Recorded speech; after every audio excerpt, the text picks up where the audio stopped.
కఠిన బాధలను మాకు కలుగచేసిన వాడా, నీవు మరలా మమ్మను బ్రతికించదవు. భూమి యొక్క అగాధ స్థలంలో నుండి నీవు మరలా మమ్మను లేవనెత్తెదవు. ప్రార్థన చేసుకుంటాం. ప్రేమ కలిగిన పరలోకపు తండ్రి, యేసు ప్రభువు వారి శ్రేష్టమైన నామమున ఈ రాత్రి వేళ మరి ఒకసారి మీ ప్రజలంగా మీ సన్నిధానంలో చేరి రావడానికి మీరు ఇస్తున్న ఆధిక్యతను బట్టి వందనములు. దయగలిగినటువంటి తండ్రి, పరిశుద్ధ ఆత్మదేవ, సంగతులు మాకు తేటపరచుము. ఆత్మ దయగల తండ్రి, ప్రార్థించడంలో ఆత్మ సహాయాన్ని మెండుగా మీరు మాకు దయచేయండి. ఎందుకనగా మేము ఎలాగో యుక్తంగా ప్రార్థన చేయవలనో మాకు తెలియదు.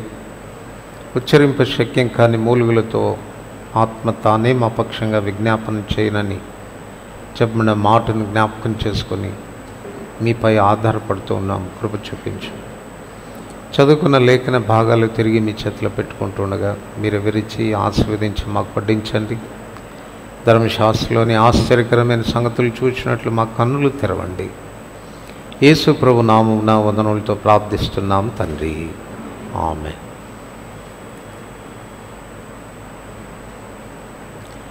చదువుకున్న లేఖన భాగములపై దేవుడు తన ఆశీర్వాదం ఉంచి చేరి వచ్చిన మనందరితో కూడా ప్రభువు మాట్లాడునుగాక. హెబ్రీయులకు రాసిన పత్రిక 5వ అధ్యాయం 7వ వచనాన్ని కూడా కలిసి చదువుకుంటాను. హెబ్రీయులకు రాసిన పత్రిక 5వ అధ్యాయం 7వ వచనం. శరీరధారి అయిన దినంలో మహారోదనంతోనూ కన్నీళ్లతోనూ తన మరణం నుండి రక్షింపగల వానికి ప్రార్థనలను యాచనలను సమర్పించి భయభక్తులు కలిగి ఉన్నందున ఆయన అంగీకరింపబడను. చదువుకున్న ఈ లేఖన భాగంలో మనకు అర్థమయ్యేటువంటి విషయం ఏంటంటే, మనము జీవంతో నింపబడాలి. మరణం అనేది మన దరి చేరకుండా కాచుకోవాల్సినటువంటి బాధ్యత మన మీద ఉంది. యోహాను సువార్త 10వ అధ్యాయం 10వ వచనం ప్రకారంగా గొర్రెలకు జీవం కలుగుటకును అది సమృద్ధిగా కలుగుటకు నేను వచ్చానని చెప్పాడు. సో దేవుని పిల్లలమైన మనం సమృద్ధి అయినటువంటి జీవంతో నింపబడినటువంటి వారంగా మనం ఉండాలి. ఇది దేవుని చిత్తం. యోహాను సువార్త 4:14లో సమరయ స్త్రీతో ప్రభు చెప్తూ ఈ మాట అంటాడు, అమ్మా, నేను ఇచ్చు నీళ్లు త్రాగితే నువ్వెన్నడూ దప్పికొనవు, అవి జీవజలము అన్నటువంటి మాట ప్రభు చెప్తాడు. యోహాను సువార్త 7వ అధ్యాయం 37 నుండి 39 వచనాల్లో మనం చదువుతాం, ఎవడైనా దప్పికొని ఉంటే వాడు నా ఇద్దరికి రావాలి, దప్పి తీర్చుకోవాలి, విశ్వసించు వాని కడుపులో నుండి జీవజల నదులు ప్రవహిస్తాయి అని ప్రభు చెప్పాడు. దేవుని పిల్లలమైనటువంటి మనం జీవంతో నింపబడాలి. జీవజల నదులు మన నుండి ప్రవహించాల్సిన అవసరత ఎంత ఉంది. అయితే ఈ దినాల్లో దేవుని సంఘాల్లో, దేవుని ప్రజల మధ్యలో ఇది కనిపించడం లేదు అనేది మనం ఎరగాల్సినటువంటి అవసరత ఎంత ఉంది. జీవం ప్రవహించాల్సిన చోట మరణం అనేది కనపడుతుంది. ఆత్మీయమైనటువంటి మరణం అనేది కనపడుతూ ఉంది. సో దేవుని ఆశ మనలో నుండి ఆ జీవం అనేది ప్రవహించేదిగా ఉండాలని ప్రభు కోరుతూ ఉన్నాడు. లోకం యొక్క స్థితి ఎలా ఉందో చూడండి. యెషయా గ్రంథం 41వ అధ్యాయం 17వ వచనం. యెషయా గ్రంథం 41వ అధ్యాయం 17వ వచనం అందరికి కలిసి చదువుకుంటాం. దీన దరిద్రులు నీళ్లు వెతుకుచున్నారు, నీళ్లు దొరకక వారి నాలుక దప్పి చేత ఎండిపోచున్నది. యెహోవాను నేను వారికి ఉత్తరం ఇచ్చేదను, ఇశ్రాయేలు దేవుడైన నేను వారిని విడనాడను. లోకం యొక్క పరిస్థితి మనం గమనిస్తే వాళ్ళు నీళ్లు వెతుకుచా ఉన్నారు, దప్పి చేత ఎండిపోచున్న పరిస్థితుల్లో వారున్నారు.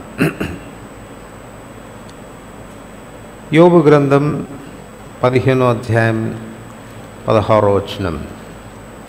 యోబు గ్రంథం 15వ అధ్యాయం 16వ వచనం. అట్లుండగా హేయుడును చెడినవాడును నీళ్లు త్రాగునట్లు దుష్క్రియలు చేయవాడును మరి అపవిత్రుడు కదా. మనుషులు దప్పిగొన్నారు, దప్పిచేత ఎండిపోతున్న పరిస్థితులు. ఈ పరిస్థితుల్లో మనుషుడు తన దాహాన్ని తీర్చుకోవడానికి చేసిన ప్రయత్నంలో మరింత పాపంలో చిక్కుపడుతూ ఉన్నాడు. అంటే తన దప్పిక తీర్చేది ఏది అన్న సంగతి ఎరగక పాపాన్ని మంచినీళ్ల ప్రాయంగా త్రాగుతూ దాని ద్వారా తన దప్పిని తీర్చుకోవడానికి మనుషుడు ప్రయత్నిస్తున్న పరిస్థితి. సో లోకం యొక్క దుస్థితి ఆ రీతిగా ఉంది. ఇటువంటి పరిస్థితుల్లో దేవుడు మన ద్వారా ఆ ప్రజలకు నీళ్ళు అందించాలని, వారి దప్పికను తీర్చగలిగిన విధానంలో మన ఆత్మీయ జీవితాలు ఉండాలని ప్రభు కోరుతూ ఉన్నాడు. అయితే విచారకరమైన విషయం ఏంటి అంటే, ఎక్కడ చూసినా ఆత్మీయమైనటువంటి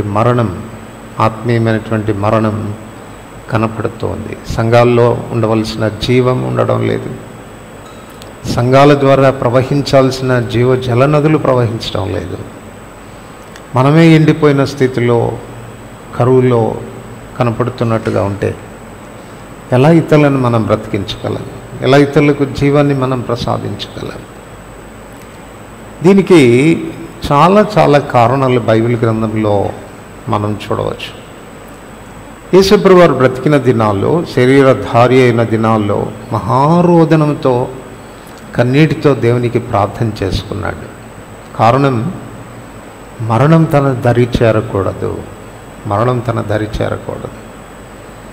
అది తనకున్నటువంటి ఉద్దేశం. అందుచేతనే తను ఎక్కడికి వెళ్ళినా తన నుండి లైఫ్ అనేది ప్రవహిస్తూ వచ్చింది, జీవం అనేది ప్రవహిస్తూ వచ్చింది. అనేకులను బ్రతికించగలిగాడు. ఆత్మీయమైన పురికొల్పు, ప్రోత్సాహం తన జీవితం ద్వారా కలుగుతూ వచ్చింది. రోమిలికి రాసిన పత్రిక 5వ అధ్యాయం 12వ వచనం. రోమిలికి రాసిన పత్రిక. ఈ రాత్రి మన జీవితాల్ని పరీక్షించుకుందాం. ఏ కారణాన్ని బట్టి మరణం మన జీవితాల్ని ఆవహిస్తూ ఉంది?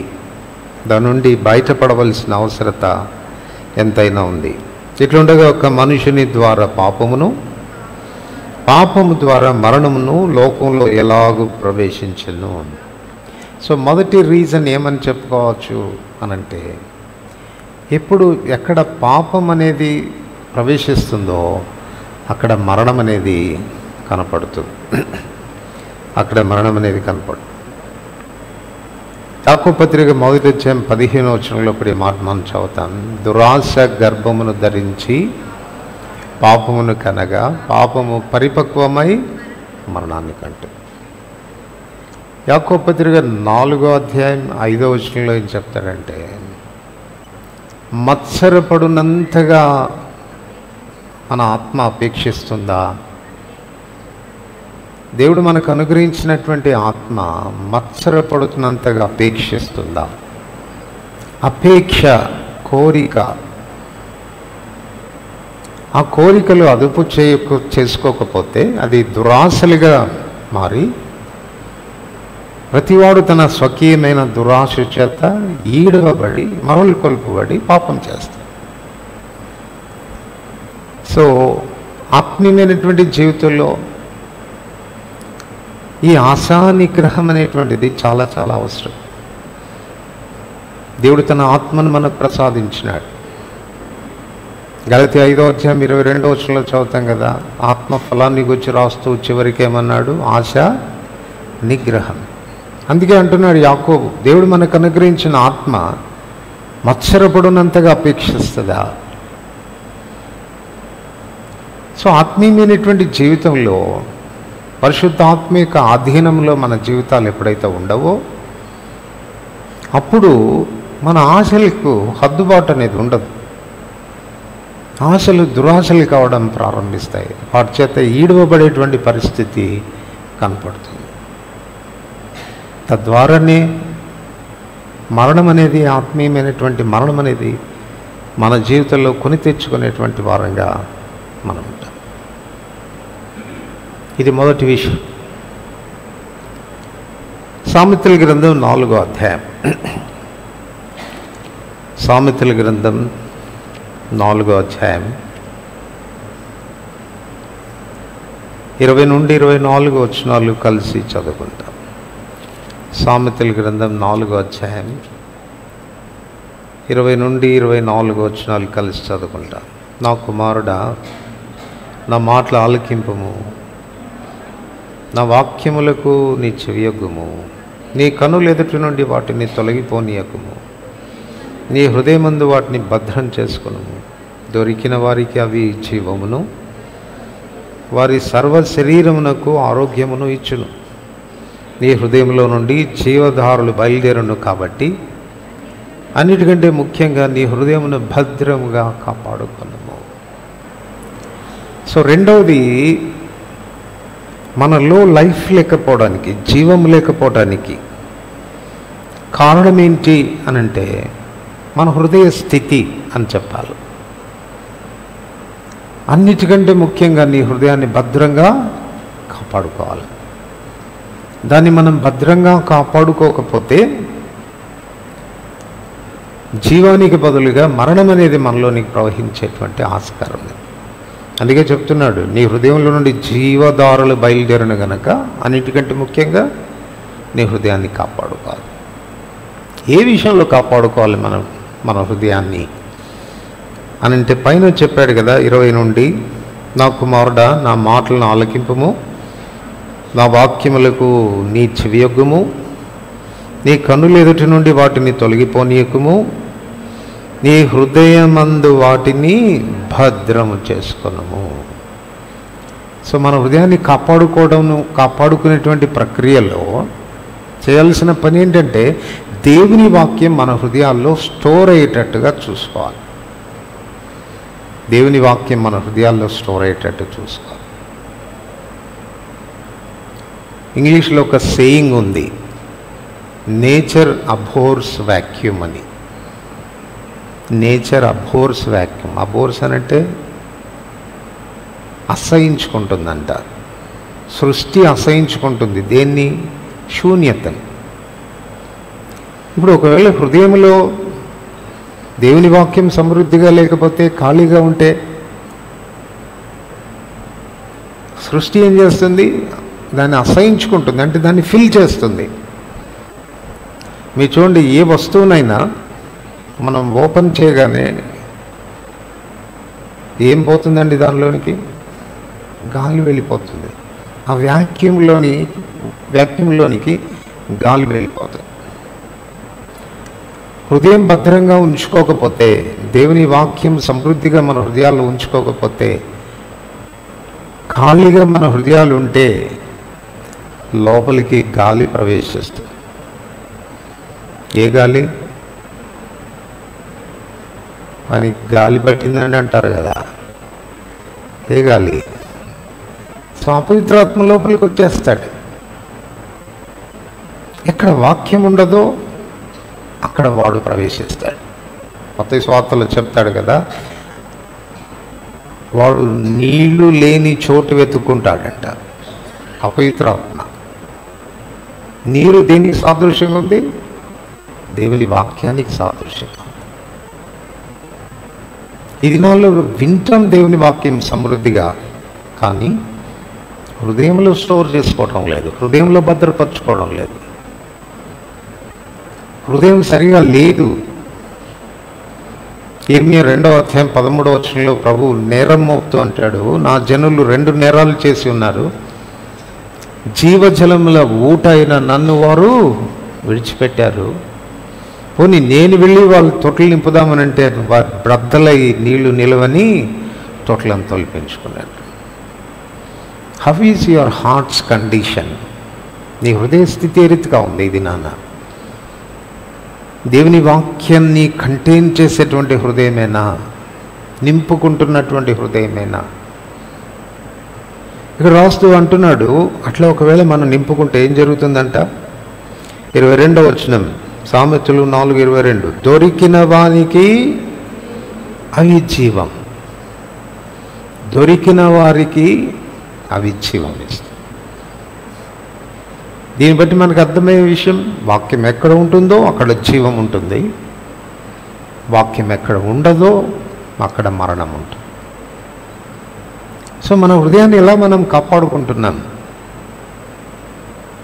యోహాను సువార్త 6:68లో ప్రభు తన శిష్యులతో మీరు కూడా వెళ్ళిపోవాలనుకుంటే వెళ్ళిపోవచ్చు అని చెప్పినప్పుడు పేతురు చెప్పిన మాట ఏంటి? ప్రభువా, ఎవని వద్దకు మేము వెళ్తాం? నీవే నిత్య జీవపు మాటలు కలిగిన వాడు. ఆయన వాక్కులో జీవం ఉంది, ఆయన మాటల్లో జీవం ఉంది. మేము ఇది నన్ను బ్రతుకుతున్నామనంటే, జీవిస్తున్నామంటే, లైఫ్ మాలో ఉందంటే, మా నుండి అది ప్రవహిస్తూ ఉంది అని అంటే మీ వాక్యమే కారణం. అంచేత మన హృదయాన్ని మనం ఒకసారి జాగ్రత్తగా పరిశీలించుకోవాలి. మన కంటైనర్ ఎట్లా ఉంది? Is it filled with the word of God? కొలస్సీ 3:16 అదే రాస్తాడు కదా, క్రీస్తు వాక్యము మీలో సమృద్ధిగా నివసింపనీయండి. ఇది నా దేవుని వాక్యం మన హృదయాల్లో స్టోర్ చేసుకోవడం విషయంలో తప్పిపోతున్నాం కనుకనే లైఫ్ అనేది మన జీవితాల్లో ఉండడం లేదు. రాజులు 2వ గ్రంథం 4వ అధ్యాయం, రాజులు 2వ గ్రంథం 4వ అధ్యాయం 38 నుండి 40 వచనాలు.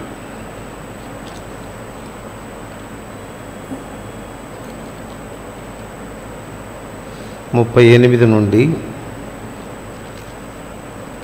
40 వచనాలు కలిసి చదువుకుంటాం. ఎలీషా గిల్గాలునకు రాగా ఆ దేశమందు క్షామం కలిగి ఉండను. ప్రవక్తల శిష్యులు అతని సమక్షంలో నుండి కూర్చుని ఉండగా అతడు తన పనివాణ్ణి పిలిచి పెద్ద కుండ పొయ్యి మీద పెట్టి ప్రవక్తల శిష్యుల కూర వంట చేయమని సెలవిచ్చాను. అయితే ఒకడు కూర ఆకులు తేరుటకు పొలంలోనికి పోయి వెర్రి ద్రాక్ష చెట్టును చూచి దాని గుణమెరగక దాని తీగలు తెంపి ఒడి నిండా కోసుకుని వచ్చి వాటిని తరిగి కూరకుండలో వేసి తినుటకు వారు వడ్డింపగా ప్రవక్తల శిష్యులు రుచి చూచి దైవజనుడా, కుండల్లో విషమున్నదని కేకలు వేసి దాన్ని తినక, దైవజనుడా కుండలో విషం ఉన్నది. ఎక్కడి నుంచి వచ్చింది విషం? ఎక్కడి నుంచి వచ్చింది విషయం? ప్రవక్తల శిష్యులు, వారికి ఆకలేసింది, మనలాగా సమృద్ధిగా వారికి ప్రొవిజన్స్ లేవు. బహుశా ప్రవక్త చెప్పాడేమో, ఆకులన్నా కోసుకొని రండ్రా, కూరాకు చేసుకుందాము, వంట చేసుకుందాము. అందరూ డిస్ట్రిబ్యూట్ అయ్యారు, అందరూ తీసుకొస్తున్నారు. వీడు కూడా వెళ్ళాడు. అక్కడ రాయబడిన మాట ఏంటంటే దాని గుణమెరగక. ఈ వ్యక్తి చాలా సిన్సియర్ వ్యక్తి, ప్రయాసపడుతున్నవాడు, సోమరుడు కాదు. ఒడి నిండా కోసుకొచ్చాడంటే అర్థం ఏంటండి? ప్రయాసపడేటువంటి మనస్తత్వం కలిగిన వాడు. తన ఇంటెన్షన్ బాగుంది, ప్రయాసపడుతూ వచ్చినాడు, కానీ కుండల్లోనికి విషయాన్ని తీసుకొచ్చాడు. కారణం ఏంటి అంటే దాని గుణమెరగాక. సో దీన్ని బట్టి మనం ఏం తెలుసుకుంటామనంటే డిజర్న్మెంట్, స్పిరిచువల్ డిజర్న్మెంట్, ఆత్మీయమైనటువంటి విచక్షణ జ్ఞానం ఒకవేళ మనకు లేకపోతే సంఘంలోనికి మనం విషయం తీసుకొచ్చేవాళ్ళం, లేక డెత్, మరణాన్ని తీసుకొచ్చేటువంటి వారంగా ఉంటాం. సో ఎంత ప్రయాసపడతామన్నది ప్రాముఖ్యమైనది కాదు, ఎంత కష్టపడతామన్నది ప్రాముఖ్యమైనది కాదు, ఎంత వివేచనతో కార్యాలు చేస్తాం అన్నటువంటిది ప్రాముఖ్యమైనటువంటి విషయం. మళ్ళీ ఇక్కడ ఆలోచన చేస్తే వివేచన కోల్పోవడానికి కారణం ఏంటి? ఎందుకు విచక్షణ లేదు అని అంటే ఆత్మ యొక్క ఆధీనంలో ఉండకపోవడం అని చెప్పుకోవాలి. యెహోవా ఆత్మ జ్ఞాన వివేకములకు ఆధారముకు ఆత్మ. అది తెలివిని కలిగచేసేటువంటి ఆత్మ. అది పామరులైనటువంటి పేతురు, యోహానులు ఇలాంటి వాళ్ళను లోకస్తులు చెప్పిన మాట ఏంటి? ఇంతటి పాండిత్యం వీరికి ఎక్కడి నుండి వచ్చింది? కనీసం ఏబిసిడీలు రావే వాళ్లకు? అక్షరాభ్యాసం చేసిన వాళ్ళు కాదే. అంతటి పాండిత్యం ఎక్కడి నుంచి వచ్చింది వీళ్ళకి? అబ్బురపడ్డారు. కారణం ఏంటంటే దేవుని ఆత్మచేత నింపబడిన వారు. పెంతెకోస్తు దినాన వారి మీదకి దేవుని ఆత్మ కుమ్మరించబడినప్పుడు ఆత్మ పూర్ణులైనటువంటి వారు. సో మన ఆత్మీయ జీవితంలో కూడా మనం ఆలోచించుకోవాల్సినటువంటి విషయం. ఈ దినాన ఎలా ఉంటున్నాం? ఆత్మీయమైనటువంటి విచక్షణ మనకుందా? ఏది ఆత్మ సంబంధమైనది, ఏది శరీర సంబంధమైనది, ఏది ప్రయోజనకరమైనది, ఏది ప్రయోజనకరం కానిది అన్నటువంటి విషయంలో డిజైన్ చేయగలుగుతున్నామా? విచక్షణ జ్ఞానం మనకుందా? అది కానీ మనం కోల్పోతే మన వ్యక్తిగతమైన జీవితానికి మాత్రమే కాదు, సంఘ జీవితానికి కూడా మరణాన్ని తీసుకొచ్చేటువంటి వారుగా ఉంటాం. ఈ దినాలలో మన సహవాసం భ్రష్టు పట్టడానికి కూడా కారణం అదే. ఏం మాత్రం ఆత్మీయమైన విచక్షణ లేనటువంటి ప్రజలు నాయకత్వంలోనికి వస్తున్నారు. అధికార పగ్గాలు వాళ్ళ చేతులకు పోతున్నాయి. వాళ్ళు చెప్పినట్లుగా ప్రతి ఒక్కడు వినాల్సిన పరిస్థితి, దౌర్భాగ్యమైన పరిస్థితి. అందుకే ఒక చోట నుండి జీవజల నదులు ప్రవహించిన ఆ చోట ఇది నన్ను మరణం కనపడుతుంది. మనం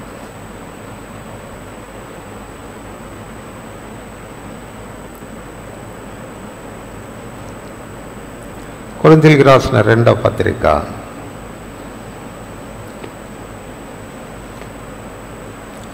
క్షమించండి, మొదటి పత్రిక 2వ అధ్యాయం. కొరింథీయులకు రాసిన మొదటి పత్రిక 2వ అధ్యాయం 10వ వచనం నుండి, మనకైతే దేవుడు వాటిని తన ఆత్మ వలన బయలుపరిచి ఉన్నాడు. ఆ ఆత్మ అన్నింటినీ, దేవుని మర్మములను కూడా పరిశోధించున్నాడు. ఒక మనుషుని సంగతులు అతనిలోనున్న మనుష్యాత్మకే కానీ మనుషులో మరి ఎవనికి తెలియను. అలాగే దేవుని సంగతులు దేవుని ఆత్మకే కానీ మరి ఎవరికి తెలియవు. దేవుని వలన మనకు దయచేయబడిన వాటిని తెలుసుకొనుటకై మనం లౌకికాత్మను కాక దేవుని యొద్ద నుండి వచ్చే ఆత్మను పొంది ఉన్నాం.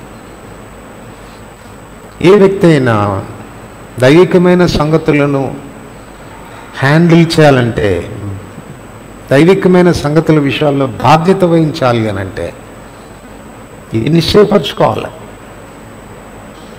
మనకైతే దేవుడు తన ఆత్మ ద్వారా వాటిని బయలుపరిచాడు. ఏది ఆత్మ సంబంధమైనది, ఏది శరీర సంబంధమైనది అన్నటువంటి విషయాన్ని మనం తెలుసుకోగలుగుతున్నాం. ఎలా తెలుసుకోగలుగుతున్నాం అంటే దేవుని ఆత్మ వలన తెలుసుకోగలుగుతున్నాం. అది చాలా చాలా ప్రాముఖ్యమైనటువంటిది.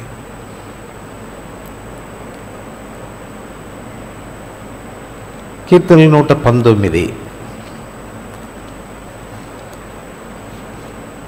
119వ కీర్తన 25వ వచనం కలిసి చదువుకుంటాం.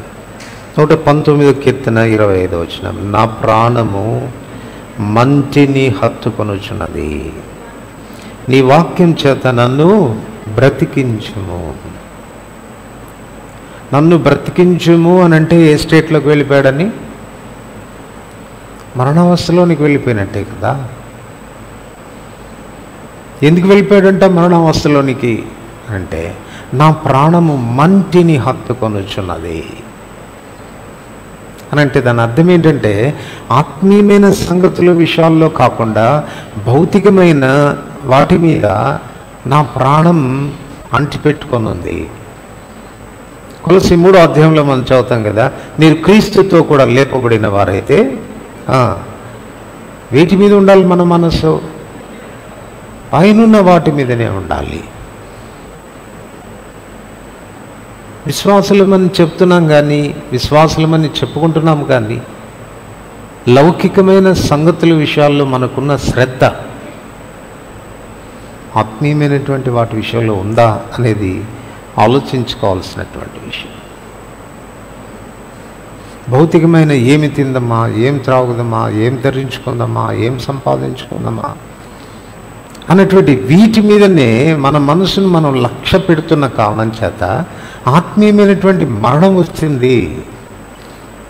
దావీదు అంటున్నాడు, నా ప్రాణం మంటిని హత్తుకొనుచున్నది, దేవా నీ వాక్యం చేత నన్ను బ్రతికించు.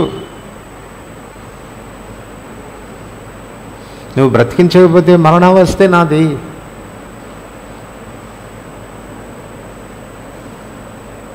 రోమిలికి రాసిన పత్రిక 8వ అధ్యాయం,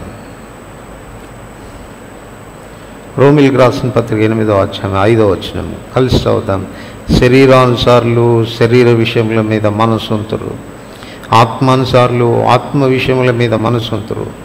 శరీరానుసారమైన మనసు మరణం. ఎందుకు ఇదేనా మరణం మన జీవితాల్లో ఆవహిస్తూ ఉంది? శరీరానుసారమైనటువంటి మనసు మరణం. రోమిలికి రాసిన పత్రిక 11వ అధ్యాయం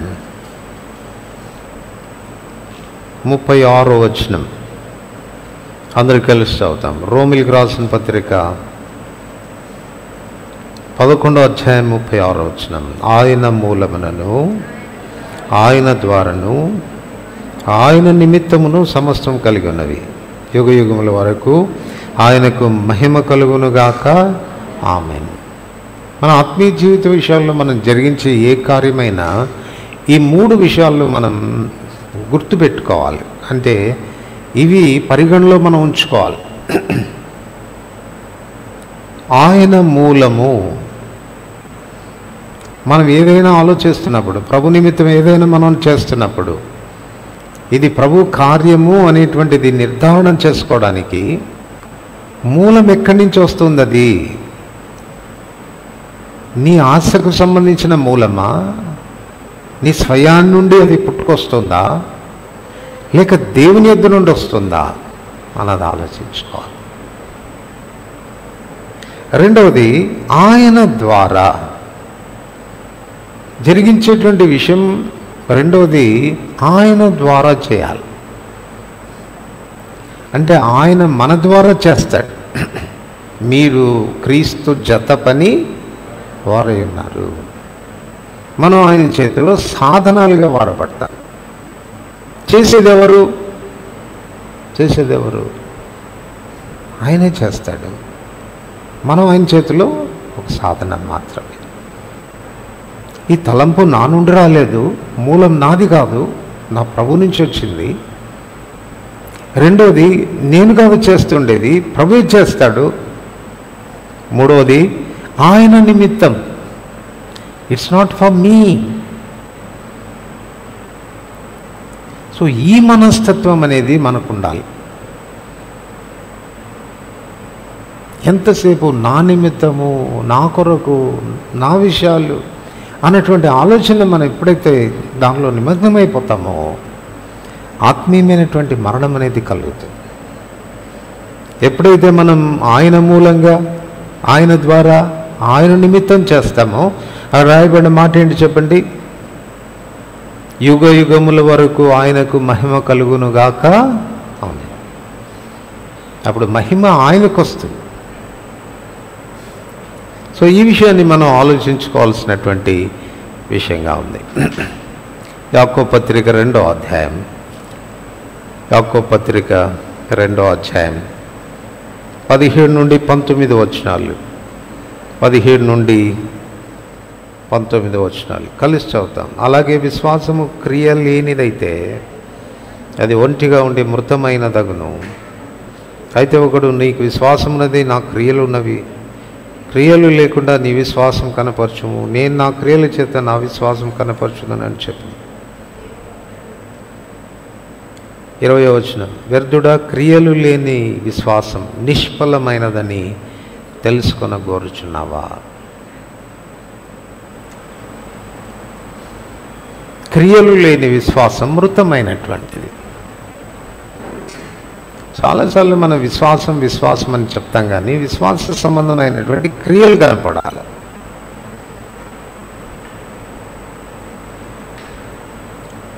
క్రియల ద్వారా మనం రుజువుపరచాల్సిన అవసరం ఉంది. ఓ మాట చదవండి, హెబ్రీయులకు రాసిన పత్రిక 10వ అధ్యాయం. హెబ్రీయులకు రాసిన పత్రిక 10వ అధ్యాయం 33వ వచనం. అందరికి కలిసి చదువుతాం.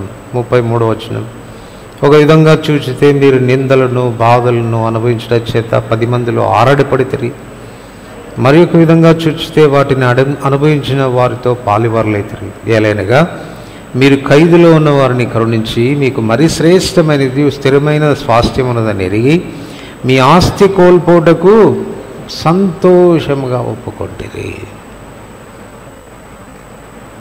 సో వీళ్ళు కూడా చాలా శ్రమలు కూడా వెళ్తూ ఉన్నారు, ఇబ్బందులు కూడా వెళ్తున్నారు. అదే పరిస్థితులు కొంతమంది మరీ కఠినమైన ఇబ్బందులు కూడా వెళ్తున్నారు. వాళ్ళని చూసంటే వీళ్ళు ఏం చేశారు, వాళ్ళకి సహాయపడాలనుకున్నారు. సహాయపడాలని అనుకున్నప్పుడు వారి ఆస్తులు సైతం అమ్మి సహాయం చేశారంట. ఆస్తులు సైతం అమ్మి సహాయం చేసేటువంటి సందర్భంలో ఏడుస్తా చేయలేదు, సంతోషంగా చేశారు ఆ పని.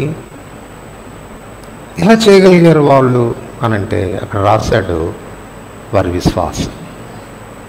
వారికి మరి శ్రేష్టమైన స్వాస్థ్యం ఉన్నదని ఎరిగినటువంటి వారు. అందుకే తర్వాత వచ్చిన రాస్తాడు, మీ ధైర్యమును విడిచిపెట్టకుడి, లేక మీ విశ్వాసమును విడిచిపెట్టకుడి. సో విశ్వాస సంబంధమైనటువంటి క్రియలు మనం చేసినప్పుడు అది ప్రేమతో చేయాలి. రెండవది సంతోషంగా చేయాలి. ఎఫెసీ 1వ అధ్యాయం 18వ వచనం 15వ వచనం. ఎఫెసీ 1వ అధ్యాయం 15వ వచనం, ఈ హేతు చేత ప్రభువైన యేసునందలి మీ విశ్వాసమును గూర్చి పరిశుద్ధులందరి ఎల్లా మీరు చూపుచున్న విశ్వాసమును గూర్చి నేను వినినప్పటి నుండి. మొదట విశ్వాసము అని రాశాడు, రెండోసారి విశ్వాసం అని రాసినప్పుడు ఫుట్ నోట్లో ఏం రాశాడు చెప్పండి? మీ విశ్వాసమును గూర్చి అనే దగ్గర 4 సంఖ్య వేసి రాశాడు కదా. ఏమని రాశాడు? ప్రేమ. ఇప్పుడు చెప్పండి, విశ్వాసం అంటే ప్రేమ. సో మనము విశ్వాస సంబంధమైన క్రియ చేస్తున్నప్పుడు ఎలా చేయాలి? ప్రేమతో చేయాలి. రెండోది సంతోషంగా చేయాలి. అది ఒకవేళ మన జీవితాల్లో లేకపోతే ఆత్మీయమైనటువంటి మరణాన్నే కలిగినటువంటి వారంగా ఉంటాం. ప్రకటన గ్రంథం 3వ అధ్యాయం 21వ వచనం. ప్రకటన గ్రంథం 3వ అధ్యాయం 21వ వచనం. క్షమించండి, 1వ వచనం. సార్దిస్లో ఉన్న సంఘపు దూతకి ఇలాగు రాయము, 7 నక్షత్రములు దేవుని 7 ఆత్మలు గలవాడు చెప్పు సంగతులు ఏమనగా, నీ క్రియలు నేను ఎరుగుదును. ఏమనగా జీవించుచున్నావన్న పేరు మాత్రం ఉన్నది కానీ నీ మృతుడవే. సో నీవు జీవిస్తున్నావన్న పేరు మాత్రం ఉంది కానీ నీవు మృతుడివే అని చెప్తున్నాడు. ఏం చూసి చెప్పాడు నీవు మృతుడు అని అంటే 2వ వచనం, నీ క్రియలు దేవుని ఎదుట సంపూర్ణమైనవిగా నాకు కనపడలేదు. దీన్ని బట్టి మనం ఏం అర్థం చేసుకోవచ్చు అనంటే, అసంపూర్ణంగా చేసే ప్రతిదీ కూడా మరణం తీసుకొస్తుంది. ప్రభువు నీకు ఏదైనా అప్పగించాడు, ఏదైనా బాధ్యత అప్పగించాడు అనంటే ఎలా చేయాలి? నీ ఎదుటికి వచ్చిన పనిని శక్తి వంచన లేకుండా చేయాలి, కంప్లీట్గా చేయాలి. అమాలేకులను నాశనం చేయమంటే సౌలు నాశనం చేశాడు, కానీ సంపూర్ణంగా చేయలేదు. సమయంలో వచ్చినప్పుడు నేను యెహోవా ఆజ్ఞను నెరవేర్చి తిని అని అంటే, యెహోవా ఆజ్ఞను నెరవేర్చావా? అలాగైతే ఆ రంకెల శబ్దం ఏంటి? ఆ గొర్రెల యొక్క అరుపులేంటి? ఎడ్ల యొక్క రంకెలేంటి? ఏమంటున్నాడు చెప్పండి? అపార్థం చేసుకోకు, అవన్నీ కూడా దేవునికి దహనబలిగా అర్పించడానికి తీసుకొచ్చాను. దేవుడు సెలవిచ్చిన మాటను ఒకడు గైకొనటం వలన ఆయన సంతోషించినట్లు దహన బలులు అర్పించడం వలన ఆయన సంతోషపడతాడా? సో అసంపూర్ణంగా మనం చేసే ప్రతిదీ కూడా దేవుని దృష్టికి మరణంతోనే సమానం. సార్దీస్ సంఘంతో చెప్తున్నాడు, నీవు జీవిస్తున్నావన్న పేరు మాత్రం కనపడుతుంది, కానీ నువ్వు మృతుడుగానే ఉన్నావు. కారణం ఏంటంటే నీ క్రియలు నా ఎదుట సంపూర్ణమైనవిగా కనపడలేదు. ఇవన్నీ కూడా ఆత్మీయమైనటువంటి మరణాన్ని కొని తీసుకొని రావడానికి ఉన్నటువంటి హేతువులను చెప్పుకోవాలి. ఎఫెసీయులకు రాసిన పత్రిక 5వ అధ్యాయం 14వ వచనం. ఎఫెసీయులకు రాసిన పత్రిక 5వ అధ్యాయం 14వ వచనం కలిసి చదువుకుంటాం. 5:14. అందుచేత నిద్రించుచున్న నీవు మేల్కొని మృతుల్లో నుండి లేము, క్రీస్తు నీ మీద ప్రకాశించునని ఆయన చెప్పుచున్నాడు. నిద్రించుచున్న నీవు మేల్కొని మృతుల్లో నుండి లేము అంటే సోమరితనం, ఆత్మీయమైనటువంటి సోమరితనం కూడా మనల్ని మరణావస్థలోనికి తీసుకొని పోతుంది. నిద్రపోతున్నటువంటి వారితో ప్రభు చెప్తున్న మాట ఏంటంటే, నువ్వు మృతుడివే, మృతుల్లో ఉన్నావు, అక్కడి నుంచి లే, క్రీస్తు నీ మీద ప్రకాశిస్తాడని. ఇక్కడికి ఈ హేతువులన్నీ కూడా ఆత్మీయమైనటువంటి మరణం అనేది మనలోనికి రావడానికి కారణాలన్నీ చెప్పుకోవాలి. Then what is the remedy? అటువంటిప్పుడు దానికి విరుగుడేంటి అని ఆలోచిస్తే 34వ కీర్తన 18వ వచనం. 34వ కీర్తన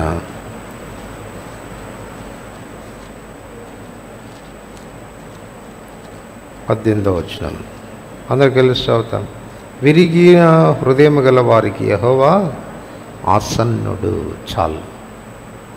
సో మరలా తిరిగి మనం ఉజ్జీవింప చేయబడాలంటే, మరలా ప్రభు మనల్ని బ్రతికించాలంటే, మూలవాక్యం మనం చదువుకున్నాం. అనేకమైన కఠిన బాధలు మాకు కలగజేసిన వాడా, నీవు మరలా మమ్మును బ్రతికింపవా.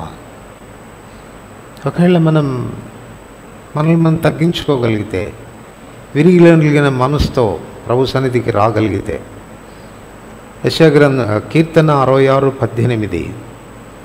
కీర్తన 66:18 చూడకుండా చెప్తారా? ఆ హృదయమందు పాపమును నేను లక్ష్యం చేసిన ఎడల యెహోవా నా మనవి ఆలకింపకపోను. 32వ కీర్తన 5వ వచనం. నా దోషములను కప్పుకొనక నేను నీ ఎదుట నా పాపమును ఒప్పుకొంటిని, యెహోవా సన్నిధిని నా అతిక్రమములు ఒప్పుకొందుననుకొంటిని, నీవు నా పాప దోషమును పరిహరించి ఉన్నావు. సో ట్రూ కన్ఫెషన్ అనేది విరిగి నలిగిన హృదయంతో ప్రభు సన్నిధికి వచ్చి పాపాల్ని లక్ష్యం చేయకుండా, దాచిపెట్టుకోకుండా, ఎవరిలో ఉండదులే ఇది, ఆ మాత్రం ఉండదా అని దాన్ని కప్పిపెట్టకుండా యథార్థంగా మనం ఒప్పుకోగలిగితే, పశ్చాత్తాపడగలిగితే, 2 కొరింథీ 7:10 ప్రకారంగా దైవ చిత్తానుసారమైన దుఃఖము రక్షణార్థమైన మారు మనసును కలగచేస్తుంది. అందుకే 2 దినవృత్తాంతములు 7:14 చెప్తాడు, నా జనులు, నా పేరు పెట్టుబడిన నా జనులు తమను తాము తగ్గించుకొని తమ చెడు నడతను విడిచిపెట్టి వారు యెహోవా వైపు తిరిగితే, ప్రార్థన చేస్తే నేను వారిని స్వస్థపరుస్తాను, వారి ప్రార్థన ఆలకిస్తానని ప్రభు చెప్పాడు.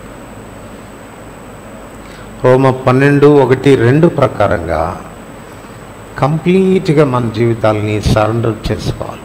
సజీవ యాగంగా ప్రభువుకు మన జీవితాన్ని మనం సరెండర్ చేసుకోవాలి. సో దీన హృదయమైన నిజమైనటువంటి పశ్చాత్తాపంతో ప్రభు చెంతకు వచ్చి మన పొరపాట్లు దాచిపెట్టకుండా యథార్థంగా మనం ఒప్పుకోగలిగితే దేవుని వాగ్దానాలు మనకున్నాయి. ఆ 2 మాటలు చదివి మనం ప్రార్థనలోకి వెళ్తాం. యెషయా గ్రంథం 43వ అధ్యాయం. యెషయా గ్రంథం 43వ అధ్యాయం 18-19 వచనాలు కలిసి చదువుకుంటాం. 18-19 వచనాలు. మునుపటి వాటిని జ్ఞాపకం చేసుకొనకుడి, పూర్వకాలపు సంగతులు తలంచుకొనకుడి. ఇదిగో నేను ఒక నూతన క్రియ చేయుచున్నాను, ఇప్పుడే అది మొలచును, మీరు దాన్ని ఆలోచింపరా? నేను అరణ్యంలో త్రోవ కలుగు చేయుచున్నాను, ఎడారిలో నదులు పార చేయుచున్నాను. నేను ఏర్పరచుకున్న ప్రజలు త్రాగుటకు అరణ్యంలో నీళ్లు పుట్టించుచున్నాను, ఎడారిలో నదులను కలుగ చేయుచున్నాను. అడవి జంతువులను, అడవి కుక్కలను, నిప్పుకోళ్ళను నన్ను ఘనపరచు. ఒకవేళ మనల్ని మన జీవితాన్ని తగ్గించుకొని సరి చేసుకోగలిగితే ప్రభు యొక్క వాగ్దానం ఇది. 44:3 కూడా చదవండి. నేను దప్పిగల వాని మీద నీళ్లను, ఎండిన భూమి మీద ప్రవాహ జలములను కుమ్మరించదను, నీ సంతతి మీద నా ఆత్మను కుమ్మరించదను, నీకు పుట్టిన వారిని నేను ఆశీర్వదించు. ఇది దేవుడు మరలా మనకిస్తున్నటువంటి వాగ్దానాలు. ఎండిపోయిన స్థితిలో ఉండి జీవం ప్రవహించాల్సిన చోట ఎండిపోయిన స్థితిలో మరణావస్థలోనికి వెళ్ళిపోయిన మన జీవితాన్ని ప్రభు తిరిగి సరిచేసి ఆయన జీవజల నదులు మన నుండి ప్రవహింపచేస్తాడు. అనేకులను దప్పి తీర్చడానికి, అనేకులను బ్రతికించడానికి, అనేకులు జీవం పోయడానికి ప్రభు మనల్ని వాడుకుంటాడు. కనుక ఈ సంగతులు మన గమనంలో ఉంచుకొని ప్రభు సన్నిధిలో కాసేపు ప్రార్థనలు మనం గడుపుతాం. వ్యక్తిగతంగా మన జీవితాలను పరిశీలన చేసుకుందాం. ప్రభు దగ్గర యథార్థంగా ఒప్పుకుందాం, సంగతులు సరిచేసుకుందాం. తద్వారా తిరిగి ప్రభు మరలా మనల్ని తప్పగా బ్రతికిస్తాడు. ఆయన లైఫ్ అనేది మనలో నుండి ప్రవహిస్తుంది. ప్రార్థనలు ప్రవేశిస్తాం.